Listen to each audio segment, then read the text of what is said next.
Welcome to Bridge the Gap with hosts Josh and Lucas, a podcast dedicated to informing, educating, and influencing the future of housing and services for seniors, powered by Markentum.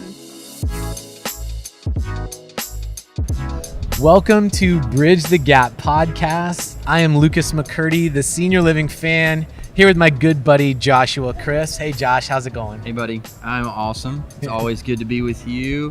I'm excited to be with our guest today that you're going to introduce us to in just a minute. Yes. But always fun times on Bridge the Gap. The guest, we are excited to have Gleb Biserov here. Gleb, welcome. Hi everybody. Hello. Hi guys. Good to see you, man. Very good to see you guys. So Gleb, very interesting character here. Gleb and I met last year at the NIC conference, and I instantly became fascinated with his story. And so we have the opportunity once again. We're here at Markentum. You can see we are recording our podcast today from the Expo Center, where there is literally hundreds and hundreds of partners and vendors of the industry. And so there's a lot of energy and a lot of buzz. We've had a chance to walk around and meet some people, right? We've had a chance to meet a lot of people. This is always a great conference to connect with some friends that you've known for a while and meet and greet all the latest cutting edge people, technologies, thought leaders, and then meet new friends like Gleb. So I'm excited to learn more about you, our listeners to be able to hear about what you're doing. So good stuff. So Gleb, why don't you just introduce our audience to who you are and a little bit about your background? Yeah, my name is Gleb, and by my accent you can hear I'm not entirely from the United States. So I'm Russian origin, and I spent some 5 years in the States. I was studying and working at a senior housing operator on the East Coast called Northbridge. And after that, as we were looking at Russia from there, we realized that Russia is a country where I'm from, has a lot of potential in senior housing. That's a country which is pretty much a blind spot for the modern senior housing options. And so we realized it's a huge potential for expansion, and that's what I've been doing since So Adorno Company is that startup that we are pushing in the city of Moscow. We are a developer and operator of several communities now. So it's been a fun adventure so far. Interesting. So how many communities are up and operational currently? So we don't have anything in operation now. Gotcha. We have one in construction, and we have 3 sites that we are working on actively for development. So 3 sites, and I'm fascinated because I've not spent time over there in your country, and I certainly don't understand how senior housing and programs differ from in the United States. So can you give us a little insight to maybe, you said there's huge opportunities. What in modern day in your country, what does housing for seniors and what does programming look like, and how does that differ from what we have here in the States? Yeah, that's a great question, and that's the one I keep referring to myself. I think Russia has a legacy of public nursing, which has been 100% of beds were public before the Soviet Union collapsed. So, and that public nursing did not have didn't make a good impression on people overall. So this is a place where people would not like to go at all. So that's the whole. That's something that sets the stage. Mm-hmm. And so currently the market has developed in a way that majority of care is provided at home. So the home care is huge, and really the high quality residential care is really just picking up, is really just starting. So in the city of Moscow, just for for scaling things, in the city of Moscow, which is a metropolitan area with 20 million people, wow, we have a little over 6,000 private beds in senior housing. Wow.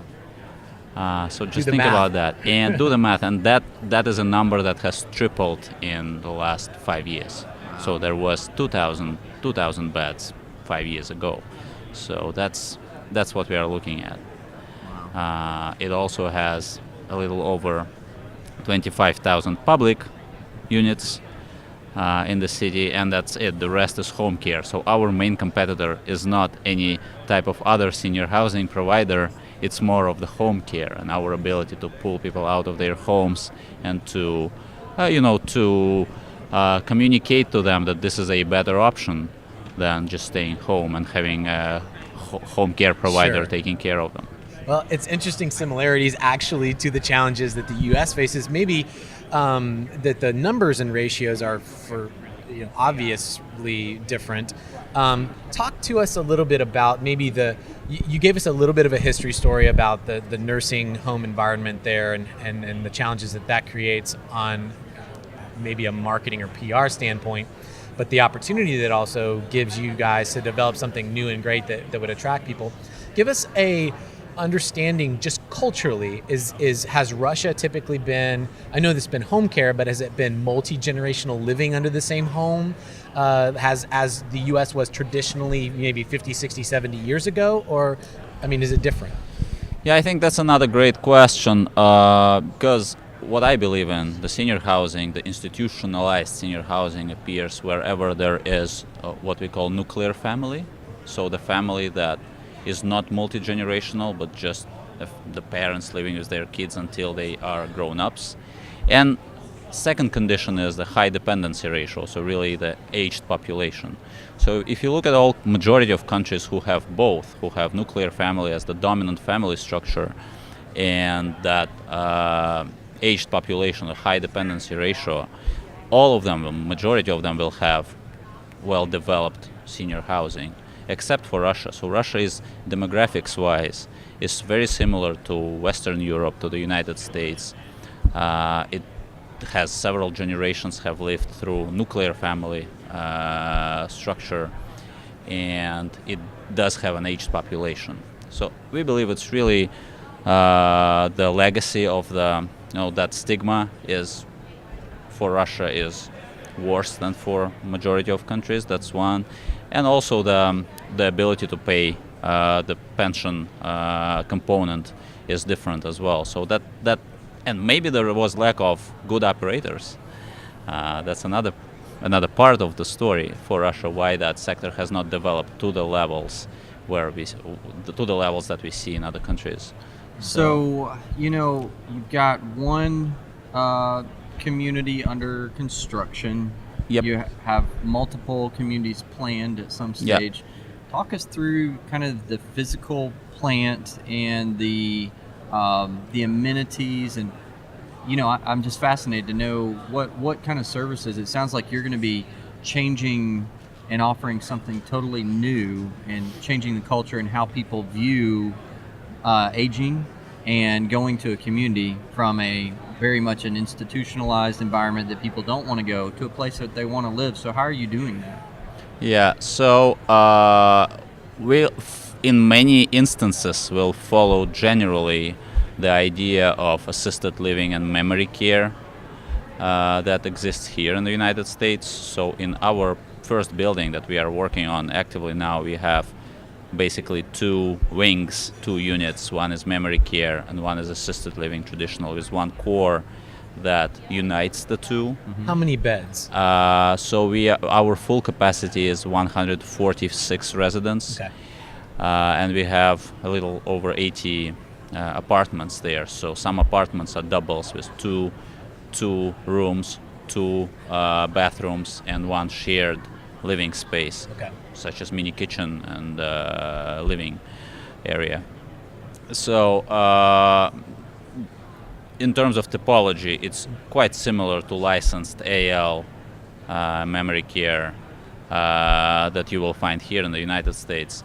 We'll have to market it differently though. So one thing that we are doing, which is different from majority of players here, is we are opening also a daycare center right in the center of Moscow, where there is a lot of traffic and a lot of customer interaction can happen without necessarily pushing our customers to making a choice about their residence, so that they can come to the daycare center, that they can engage in our social programming, they can engage in our health checkups and our dining and all parts of our program without committing themselves to relocation. That's the tough part for any population that is not very not very well educated about the product. So that part of education for us is very important, because we understand that after people have spent some time with our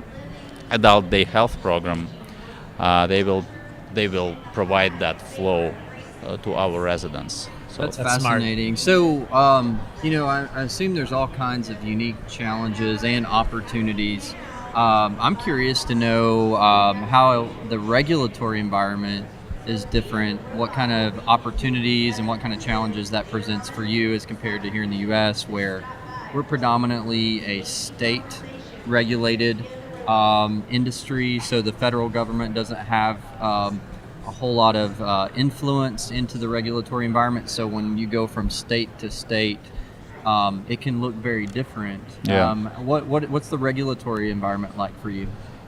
Yeah, I guess on that angle, the regulation is also substantially decentralized. So we are operating in the city of Moscow, and it has a very particular set of regulations. On another note, I would say that Russia's regulation is absolutely different from here. Our belief is Russia is over-regulated when it comes to construction and the norms for the building to go online, and Russia is under-regulated when it comes to operations. So the operational side, we don't even have to be specifically licensed for memory care.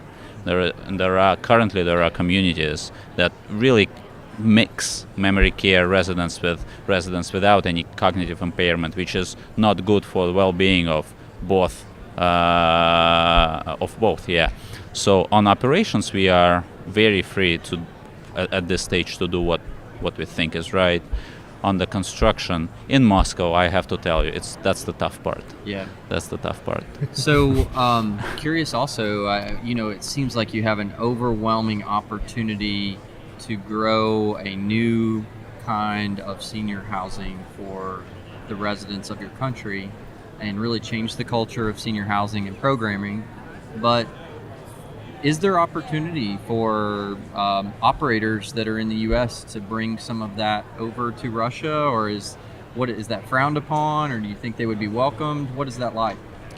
Well, we believe the time is coming, and we are positioning ourselves as one, because our experience is not just experience of me or my team in Moscow, but it's also the larger experience of the Northbridge companies, the operator who is well established on the East Coast. So that's the part of our strategy as well, to really bring that American technology to the market and to not be shy of that and be saying that we are connected to Northbridge, that we are using that technology, that we are using a lot of standards and standards of care as well in our communities. We believe the time has come for that.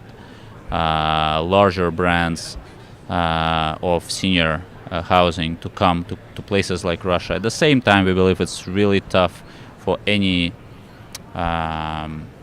large player to come abroad without a strong local partner, because there is so much. That's something we've been educating ourselves, and we continue to educate ourselves all the time. There is such a gap between regulations, human perception, the ways you market, you reach your consumer, the messaging, everything throughout your value chain that is different. And at the same time, there is so much that is similar. So you really need that mind who is capable of, making the right call and using experience of other countries, and at the same time, adding that part that is local.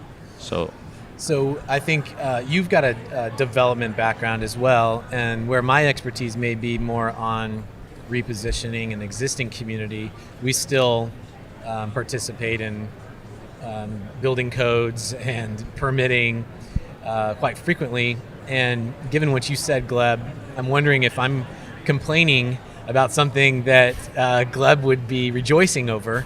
So maybe talk to us, and Josh, I'd love to get your opinion on, since you've done more of the ground up from start to finish, talk to us about those challenges. What are some of the major challenges that you see going on a development standpoint? And maybe explain to us why that might be. Is it a good old boy network that it's just tough to break into, or what is it?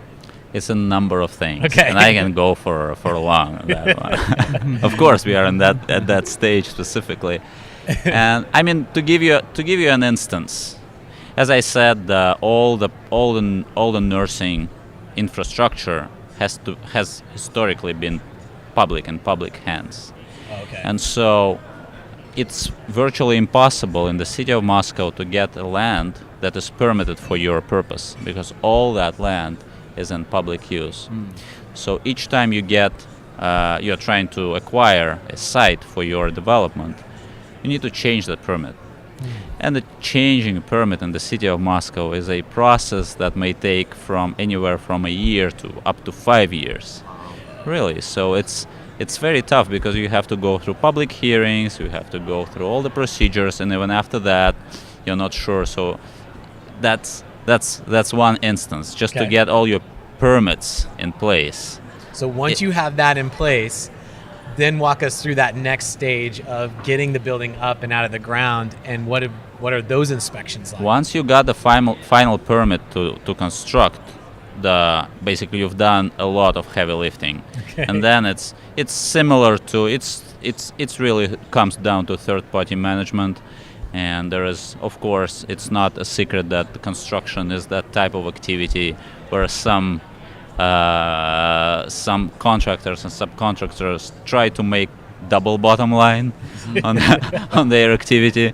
So it really comes down to managing your contractors and subcontractors, which is quite standard across the globe in a sense. Because Russia is just having a little bit of more flavor in the same way as everybody else. Interesting. So Gleb, are you as your company, are you all actively seeking out partnerships with developers, owners, operators in the States to partner with you to do more in Russia? Because I think I heard some of that you guys could be the local boots on the ground, the knowledge, but some partnerships that maybe some experienced operators and developers that already have the technology, that know the systems that work, could come in and help with you guys with the local knowledge to deliver more of this product that you're developing? Yeah, we would always welcome that. And look, Russia is a huge country, and there is no way we, with our own principal project, can possibly tap into that potential on our own at this stage. So as we have a partner of choice for our Moscow project. It doesn't mean that we are containing ourselves just to that, and we definitely can look for other opportunities. And if you guys want to come to Moscow, you're welcome. You know, we have World Cup this summer, I think. That's bridging the gap. Summer in Moscow sounds much better than winter in Moscow. Absolutely, absolutely. So, Gleb, you obviously have a lot of exposure to the States. Just a quick review of your LinkedIn profile. I believe you have an MBA from Harvard. You also have gone to Johns Hopkins. Maybe talk to us a little bit. Also Yale. I mean, Yale, I like your schools. That's one thing that definitely is true. Yeah. I spend too much time at school. So you're 32? It sounds like you've spent your whole life in higher education. I mean, what's driven that? I hope not the whole life. I hope I did get some practical experience as well. Has that been a pressure from your family, from your parents, or you're self-driven that way, or? It comes down to my personal story, because as I was in college, I got married and I got twin kids right away. So my youth ran away from me. I had to be a very adult, serious man when I was 21. And I guess when kids grew up older, and I just had that feeling that I have to, just spend some good time in schools instead of my college, basically. So, and seriously, I think it's very important in our days, it's very important for all of us to just keep educating ourselves on something. That's what you guys are doing with this podcast as well. I mean, education doesn't have to be at institutional school environment, but it has to always happen. And that feeling that I have to, go out and seek knowledge has always been with me. So I guess that was part of it. The fun part was another one. So. That's so true. That is so true. And a big part of what we're trying to do at Bridge the Gap is bring folks like yourself on to broaden the net, bridge the gap, to educate, influence our industry. So this has been enlightening. I could sit here and talk all day about this, but we may go grab a beer afterwards and continue the absolutely. conversation. This is really good. So thanks for coming out. Yeah, All Gleb, right. thank you so much for taking time and being open to continue that. And I think our listeners are definitely going to want to follow you on social. I know that you have a LinkedIn profile. We'll make sure that we put that in the show notes. So if anybody has a question for Gleb or just has some insights and wanting to know more, we'll make sure we put that in the notes. So Gleb, any parting words, anything that you want to add to the guys, conversation? our website is adorno.ru. Okay. Go check us out. And really, guys, thank you for having me. It's been an unexpected treat at this event. Thank you, and best of luck to all of you. Thank you, Gleb. Thank you, Gleb. Thank you very and much. Thank you for listening to another great episode of Bridge the Gap.